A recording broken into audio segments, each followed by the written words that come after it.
Hello everyone and welcome back to my YouTube channel. I hope you guys are doing amazing and superb at your place.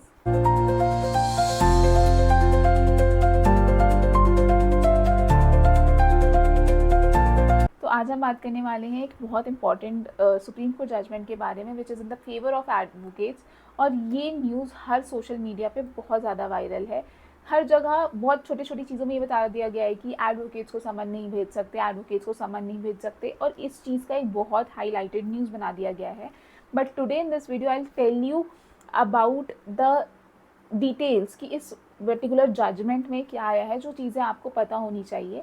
So I will try my best to make it as simple as I can for every law student to actually understand कि इस judgement का क्या requirement था, इस judgement ने क्या held किया.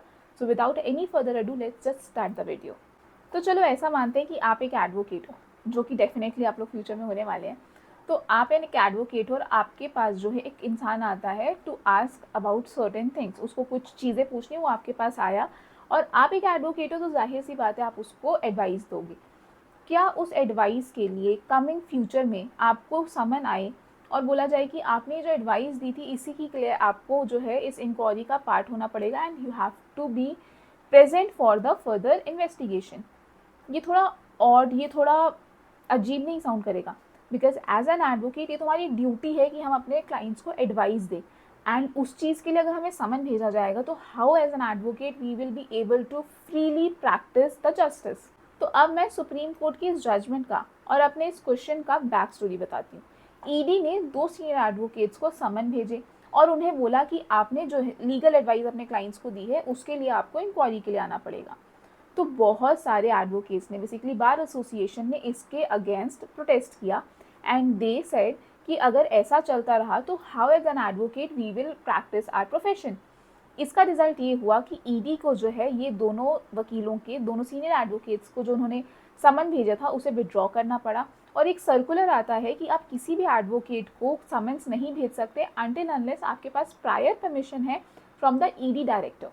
Letter the same issue, the same concern was raised in the Honorable Supreme Court in front of 2 bench judges, जहाँ पे ये चीज़ बोला गया कि अगर ऐसे एडवोकेट्स को समन भेजते रहोगे तो how will advocate work. And it is a serious concern because it threatens the administration of the justice and it at the same time threatens the legal profession. क्योंकि एज एन एडवोकेट हमारा ये duty है, हमारी ये job है कि अगर हमारे पास हमारा कोई क्लाइंट आता है तो हम उनको एडवाइस देंगे. और अगर ऐसे हर चीज़ पे समन्स आने लगेंगे, ऐसे हमें एडवाइस के बेसिस पे समन आने लगेंगे, तो how as an advocate we will actually work further. अब खुद सोचो, अगर आपको ऐसे समन आ जाता है किसी केस में कि आपने अपने क्लाइंट को एडवाइस दी, now you have to present in front of the court ताकि आप फर्दर इंक्वायरी में कंट्रीब्यूट कर सके. तो क्या एज एन एडवोकेट आप कल के दिन अपने क्लाइंट को खुल के एडवाइस दे पाओगे? डेफिनेटली नॉट, बिकॉज आप ये सोचोगे बैक माइंड में कि यार इस चीज़ से कहीं मुझे ही तो समझ नहीं आ जाएगा. तो ये चीज़ जो है बहुत ज़्यादा इफेक्ट करेगी in the administration of justice and the same was the concern raised by the bar association.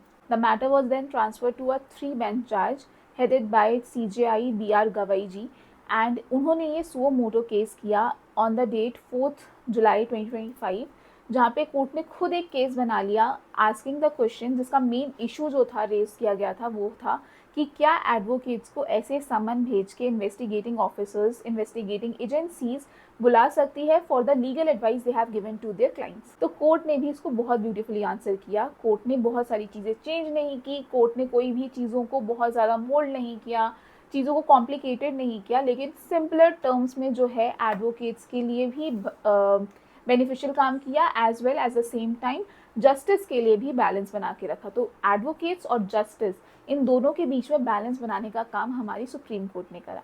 So now let just get to understand कि सुप्रीम कोर्ट ने हमारे को इस जजमेंट में क्या समझाया कि एडवोकेट्स की भी बात रह गई और हमारा जस्टिस भी यहाँ पर नहीं हुआ. तो बेसिकली क्या होता है कि सेक्शन 132 ऑफ BSA ऑफ भारतीय साक्ष्य अधिनियम 2023 जो एडवोकेट्स और क्लाइंट के बीच की जो भी कॉन्वर्सेशन होती है, जो कम्युनिकेशन होती है, इट इज़ कॉन्फिडेंशियल और आप उसको एज एन एडवोकेट बाहर जाके डिस्कस नहीं कर सकते. आपके क्लाइंट्स की जो इंफॉर्मेशन है it should be very very confidential, it should not be in public. आपको ये नहीं कि अगर आपके क्लाइंट ने आपको कुछ बताया तो you are just going out and sharing it with everyone. Basically जैसे एक डॉक्टर और पेशेंट का रिलेशनशिप रहता है ना, वैसे ही एक क्लाइंट और एडवोकेट का रिलेशनशिप रहता है। तो क्लाइंट्स की कोई भी इंफॉर्मेशन जो है एडवोकेट्स बाहर नहीं देंगे, तो ये बेसिक एक स्टेटेड रूल है। बट क्वेश्चन यहाँ पर आया कि क्या इसी एडवाइस के लिए पुलिस या फिर ईडी या फिर सीबीआई हमें एज एन एडवोकेट हम लोगों को समन भेज के बुला सकती है या नहीं।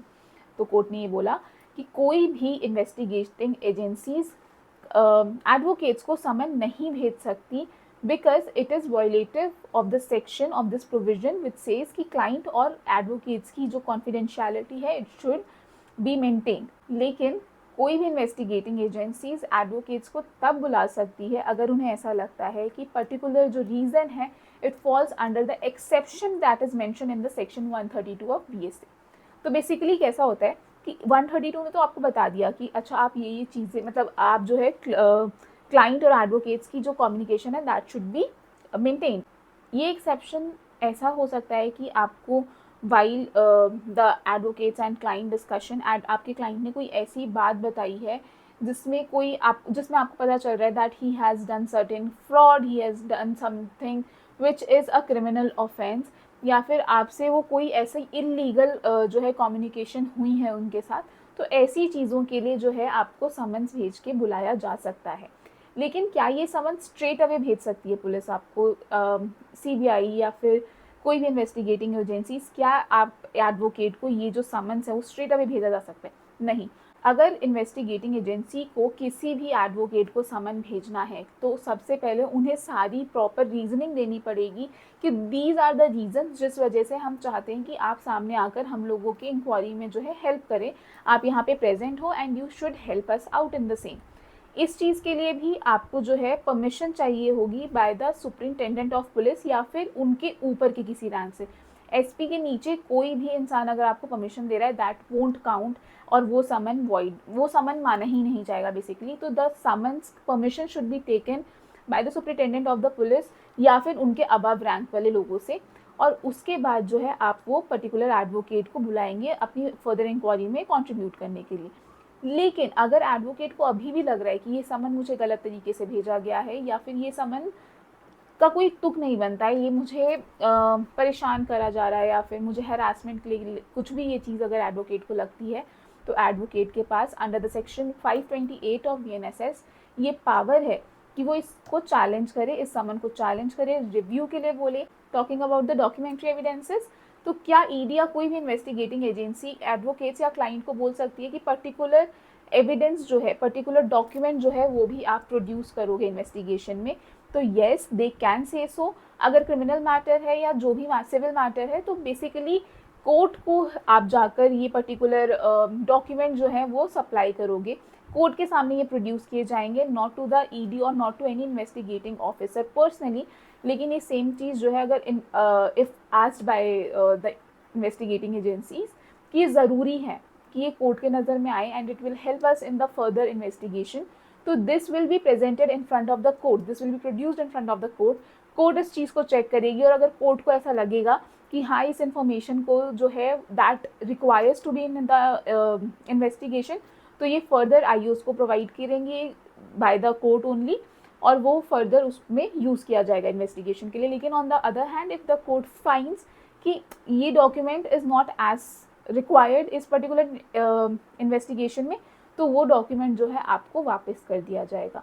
सो the court will take action on whether the particular said documents which are as to be produce, उसको हमें जो है उसको इन्वेस्टिगेशन में इंक्लूड करना है या नहीं, या फिर उसको सबको दिखाना है या नहीं। तो यहाँ पे भी आपकी कोई भी प्रिवेसी हैम्पर नहीं होगी until unless the court finds कि ये चीज़ जो है इन्वेस्टिगेशन में कंट्रीब्यूट कर सकती है और इन्वेस्टिगेशन पर्पस से बहुत ज़्यादा इंपॉर्टेंट है। इस केस में एक और इम्पॉर्टेंट चीज़ सामने आई थी जिसने बताया था कि क्या इन हाउस काउंसिल इस प्रिविलेज को अवेल कर सकते हैं या नहीं। तो ऑनरेबल सुप्रीम कोर्ट ने ये बताया कि ये जो पर्टिकुलर हमने डायरेक्शंस दिए हैं, ये जो पर्टिकुलर प्रिविलेज है कि आप एडवोकेट्स को समन नहीं भेज सकते, you can't ask them about the client communications they had, तो ये चीज़ जो है वो सिर्फ उन एडवोकेट्स पे अप्लाई करेंगी who are practising and not to the in house counsels, क्योंकि जो इन हाउस काउंसिल्स होते हैं they are the salaried employees, they are not practising, वो एक कंपनी में है, वो उस कंपनी के लिए काम कर रहे हैं।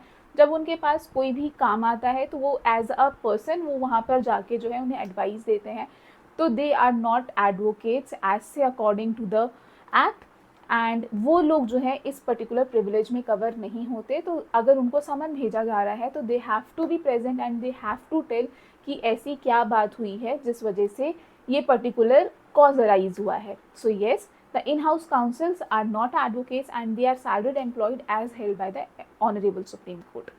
तो बस ये मैटर 4 जुलाई 2025 को सुप्रीम कोर्ट के सामने आया था, and honourable Supreme court on 31/10/2025 held कि किसी भी एडवोकेट को आप अननेसेसरीली और आर्बिट्ररी वे में जो है नहीं समन्स भेज सकते हैं। बीट बी ईडी, सीबीआई और एनी पुलिस ऑफिसर्स, आप समन्स नहीं भेजेंगे just for the advice they have given to their clients, and this was important for the very smooth and proper functioning of an advocates. हम लोगों के लिए बहुत ज़रूरी था ताकि हम अपने क्लाइंट्स को अच्छे से डिलीवर कर पाएँ, हम अपने क्लाइंट्स को अच्छी और सही इन्फॉर्मेशन दे पाएँ। तो आप इस जजमेंट के बारे में क्या सोचते हैं as an advocate, as a law student? Do let me know in the comment section, and I will come up with another video super soon. Till then, take care and bye bye.